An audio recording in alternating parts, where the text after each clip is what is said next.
This is Post Ugly. I'm Ruth Solorzano. In 1899, Sigmund Freud completed his book on dream work, The Interpretation of Dreams, where he claims dreams can reveal a person's deepest unconscious wishes and desires. Though much of Freud's work is up for debate, it is true that when faced with the aftermath of abuse, your mind and body can have a life of their own and can look for avenues to release itself. Coping skills manifest in countless ways, whether you want them to or not, and questions about how you would be without the abuse have a lingering presence. I actually oversleep. I can sleep 14 hours. And I think for me, almost sleep is a coping mechanism. Well, I don't want to have those thoughts, so I'm going to go to bed. I'll have some night terrors. I also have occasional sleep paralysis. So you are awake, but you are paralyzed. And so sometimes it can cause hallucinations. They're very weird. They're very scary. I could see into this tunnel. If I thought of what I thought hell looked like, that's what the tunnel was, looking into this tunnel of hell. And sometimes you're just awake and looking at your ceiling and you can't move. And then I have other dreams where I'm either like literally physically fighting my mother. Like I am physically attacking her. And those are bad because then I wake up feeling guilty and I wake up feeling sad and I think about it all day and I think about, everything bad all day and then just pick it back up again. What we see in therapy is that if folks have reoccurring dreams, there's some unfinished business with the past.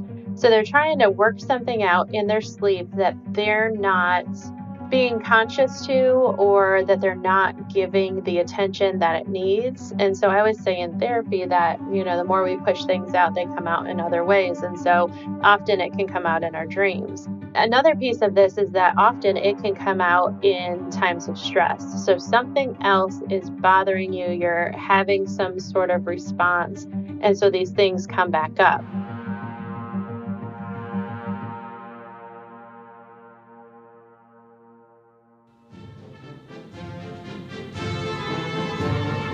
These military women were not nurses. They were something new. Amid World War II, German psychoanalyst Karen Horney had been breaking away from traditional Freudian views and analyzing her own theories. She disagreed with Freud about inherent differences in the psychology of men and women, and she traced such differences to society and culture rather than biology. In 1941, Horney proposed that some people adopt what she coined a moving toward personality style to overcome their basic anxiety, now more commonly known as codependency.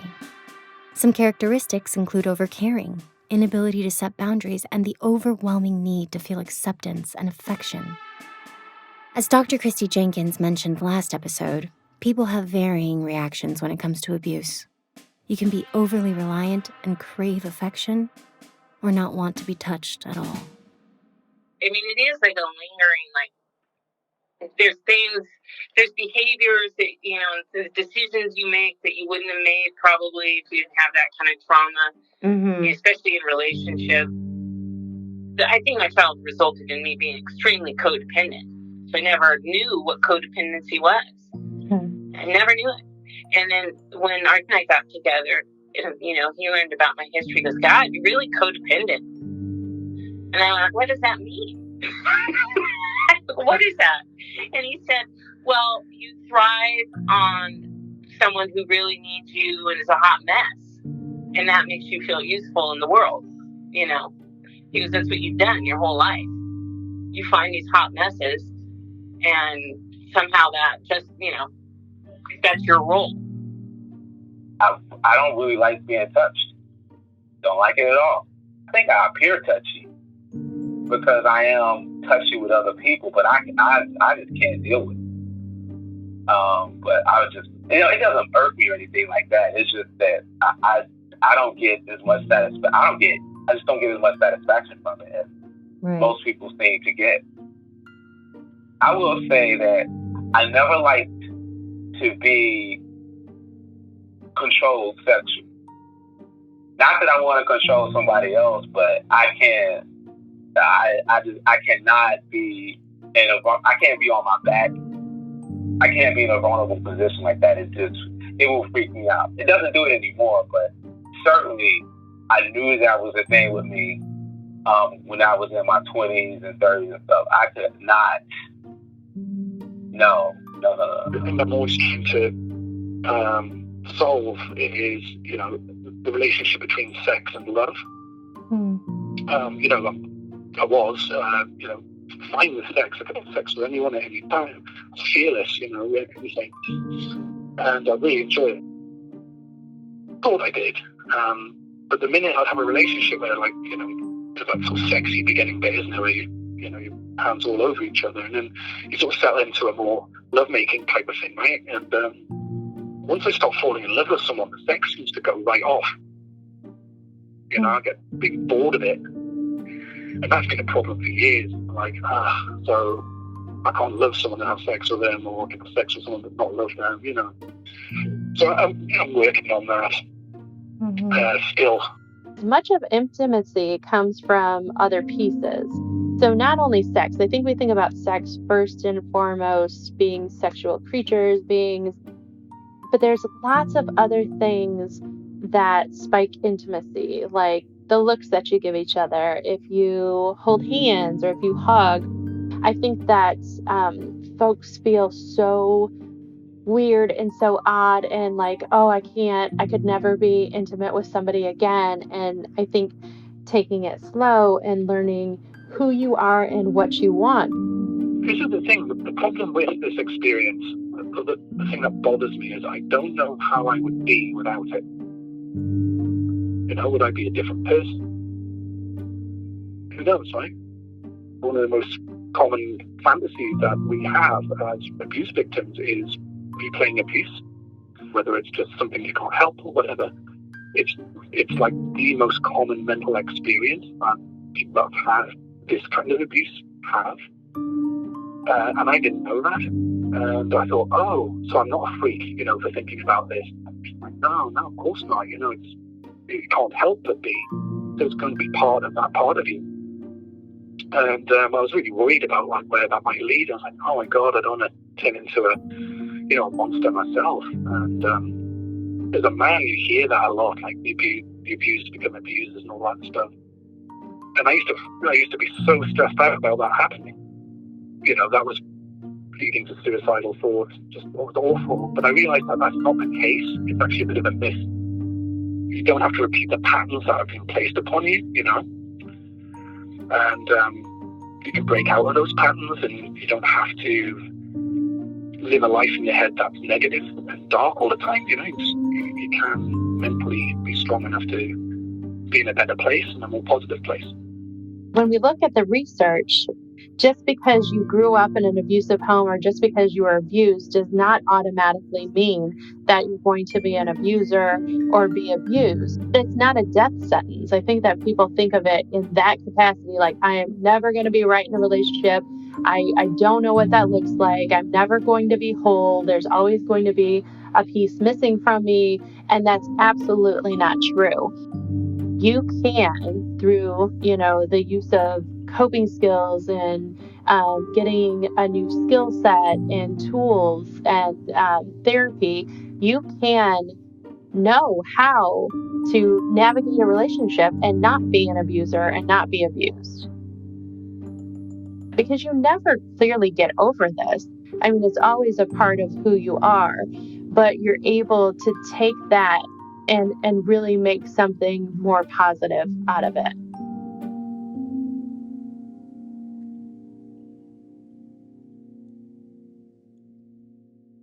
The first theater class I took was Acting 101. And I remember going in the class, I had no idea that I was even walking into an acting class. I thought it was like these portables.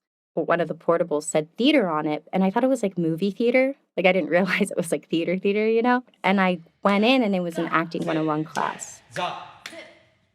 And it was with this incredible professor who I still love. And he was so welcoming and just like so life-changing for me, really.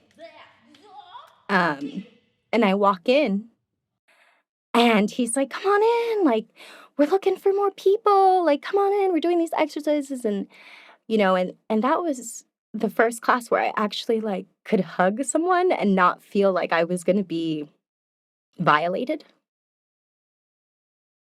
I look back and I think about all the exercises that we would do and all these, community building exercises. And it was the first time I felt like I was could be part of a community. That was one of the biggest things that really brought me into like where I am today, is to be able to connect with other people.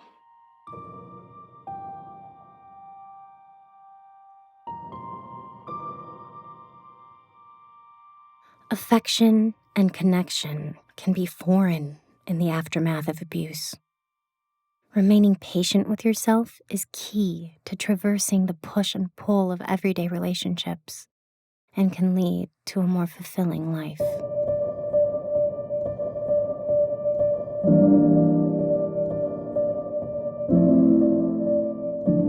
The guest speaker for this season is Dr. Christie Jenkins, who is the CEO of the Family and Child Abuse Prevention Center and core faculty at Walden University.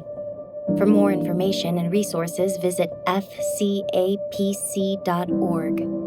If you know of a child being abused, please report it to your local Children Advocacy Center or call 1-800-4-A-CHILD. Original music and sound production by Hugo Fowler. Original artwork by J. Brooks Robinson. This show was produced and edited by me, Ruth Solorzano. If you like Post Ugly, please follow us on Facebook and Instagram, give us a review, and subscribe on Apple or Spotify or wherever you get your podcasts. It helps other people find the show.